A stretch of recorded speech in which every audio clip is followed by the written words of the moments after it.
Brasil, terra de muitas histórias e lendas, mas também de bravos guerreiros. No passado, muitas tribos impuseram o seu domínio sobre os demais, mas duas em especial se destacaram por seu espírito guerreiro. Para muitos, os Goitacás eram os nativos mais temidos do Brasil, e para outros, os Guaicurus ficariam com este título. Mas afinal, quem era a tribo mais temida do Brasil? No vídeo de hoje, faremos um comparativo de características entre essas duas temíveis tribos brasileiras. Mas antes disso, inscreva-se no canal e ative as notificações. Diga nos comentários qual história você gostaria de ouvir. No período pré-colonial, não era incomum que tribos nativas guerreassem entre si pelos mais variados motivos. Goitacazes e Guaicurus provavelmente nunca se encontraram, pelo menos a história nunca registrou tal encontro. Uma vez que os Goitacás viviam na região litorânea dos atuais estados do Espírito Santo e Rio de Janeiro, enquanto os Guaicurus habitavam no Pantanal. Mas, e se hipoteticamente eles se encontrassem? Quem levaria melhor num possível combate entre os dois? Analisaremos agora as principais características guerreiras de cada povo. Goitacás habitavam em uma região alagada, composta por pântanos e brejos. Guaicurus.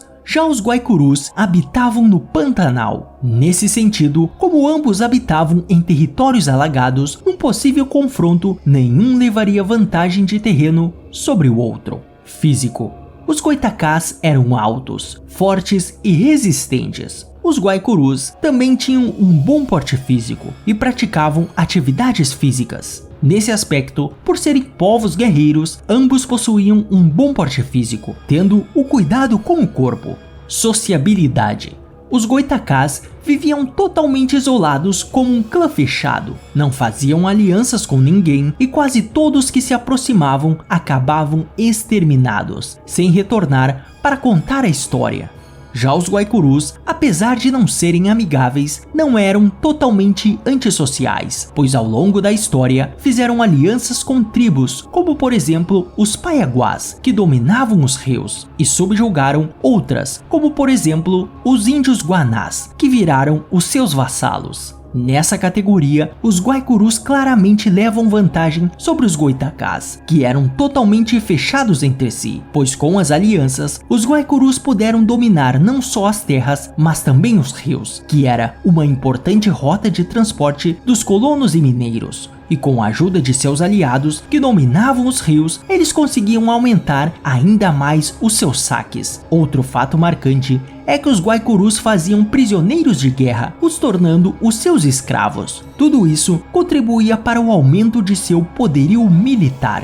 Habilidades. Eram excelentes corredores e nadadores, e em fugas eram praticamente imparáveis. Conseguiam caçar animais com as próprias mãos, tamanha era a sua velocidade em corrida. Até onde se sabe, os Guaicurus não possuíam nenhuma habilidade proeminente nesse sentido. Assim, os Goitacazes levam a vantagem, pois além de rápidos, em uma possível fuga era praticamente impossível de alcançá-los. Apoio animal. Mesmo rápidos a pé, a história não relata o encontro e domesticação de cavalos. Já os Guaicurus, além de criarem e domarem esses animais, frequentemente os roubavam dos colonos, aumentando consideravelmente a sua frota animal. Aliado a isso, se tornaram exímios guerreiros no combate montado.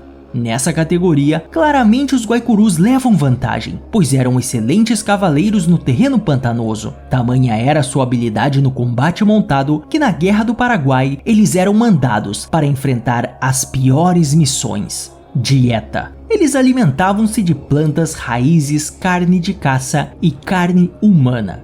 Sim, eles eram canibais. Não que isso traga alguma vantagem, além, é claro, da brutalidade. Também se alimentavam de plantas e raízes e carne de caça, mas não eram adeptos da peculiar dieta de carne humana. Também não se sabe ao certo qual era a sua dieta habitual, mas sabe-se que eles tinham uma dieta diferenciada para cuidar do corpo. Nessa categoria, ambos possuíam dietas peculiares. Guerras. eram notavelmente um povo brutal e guerreiro. Viviam em constante conflito com outros povos nativos e com os colonos portugueses. Os Guaicurus também viviam em constante combate, tanto com tribos locais quanto com os colonos. Ambos os povos foram forjados no combate e possuíam bastante experiência no campo de batalha. Talvez a única diferença aqui seja o fato de que os Guaicurus utilizavam cavalos em suas empreitadas. Armas. Os Goitacás utilizavam o famigerado arco e flecha, machados e lanças, todos feitos com ponta de pedra ou osso. Já os Guaicurus também utilizavam o arco e flecha e grandes lanças. A diferença é que após o contato com o homem branco, esta tribo inseriu o metal na ponta de suas armas, incluindo também a faca de metal.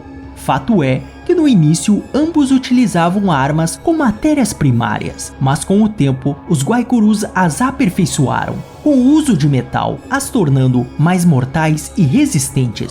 Mulheres. Nesta tribo era permitido que as mulheres se tornassem guerreiras. Conforme estudos, os Guaicurus também permitiam que mulheres atuassem nos campos de batalha. Notavelmente, ambas as tribos tinham princípios guerreiros, mas nos Goitacazes encontra-se mais fontes sobre a regularidade de mulheres nos campos de batalha, ritos e desafios. Para atingir o status de guerreiro, existia um rito específico. O jovem deveria entrar no mar e desafiar um tubarão. Certamente não é esse tipo de tubarão que você está pensando. Provavelmente seja este tipo de tubarão. Os menores, que frequentam águas mais rasas. Apenas usando as mãos e um pedaço de madeira, eles deveriam trazê-lo para fora da água e matá-lo. Sim, com certeza, este é um desafio bem complicado para qualquer humano. Os Guaicurus também possuíam rituais de passagem, mas não se tem conhecimento de como eram de fato. Sabe-se apenas que envolviam superar o medo e a dor física. Partindo do princípio de que o desafio do tubarão seja de fato real, será bem difícil algum outro superá-lo no nível de dificuldade, mas desafios que envolvam resistência e dor física também não devem ser desprezados. Ferocidade. Eram agressivos e lutavam até o fim. Mesmo se fossem capturados, jamais se rendiam. Existe o relato de que um Goitacá foi capturado e levou uma pancada na cabeça por uma tribo rival. E mesmo com a parte interna do crânio exposta, ele seguia lutando, até de fato sucumbir. Apesar de não se ter conhecimento de nenhum relato extraordinário, como citado, os Guaicurus também eram ferozes guerreiros. Nessa categoria, os Goitacazes levam a vantagem. Inteligência. Apesar de excelentes guerreiros, talvez esta categoria não seja o atributo mais forte dessa tribo, pois eram hostis demais para negociarem acordos, mesmo que fossem benéficos para si. Já os Guaicurus foram capazes de negociar com outras tribos e colonos, criarem rebanhos de cavalos, elevarem o seu poderio bélico e fazerem grandes emboscadas e distrações para aniquilarem os seus adversários. Nessa categoria, ponto para os Guaicurus. Ataques. Realizavam frequentes ataques contra assentamentos de colonos brancos e outras tribos locais. A mesma coisa aqui para os Guaicurus. Talvez a única diferença é que os Guaicurus praticavam saques em suas investidas e com isso conseguiram melhorar as suas armas com a apropriação do metal. Queda. Sua queda se deu pela curiosidade, talvez pelo fato de serem muito fechados entre si. Foram exterminados por doenças infecciosas, como a varíola, quando pegaram para si objetos e roupas contaminadas propositalmente pelos brancos. Apesar de terem tido diversas baixas devido a doenças, sua queda se deu aos poucos, principalmente após participarem de inúmeros combates durante a Guerra do Paraguai e perderem o seu espaço para outras tribos que cresceram com a sua diminuição. No fim das contas, os sobreviventes dos Goitacás acabaram procurando refúgio em outras tribos e se misturaram. Já os Guaicurus, de certa forma, conseguiram perpetuar pelo tempo, pois ainda hoje existe uma horda que descende dos antigos Guaicurus, os índios Cadwells. Bom, não vamos opinar sobre quem achamos ser a tribo mais temida do Brasil, apenas apresentamos um simples comparativo entre suas características e peculiaridades marcantes, para que você possa tirar as suas próprias conclusões. Goitacás? Guaicurus? Bom, se eu fosse um explorador ou colono no passado, com certeza não ia querer me topar com nenhum deles. Deixa nos comentários as suas considerações. Até o próximo vídeo. Valeu!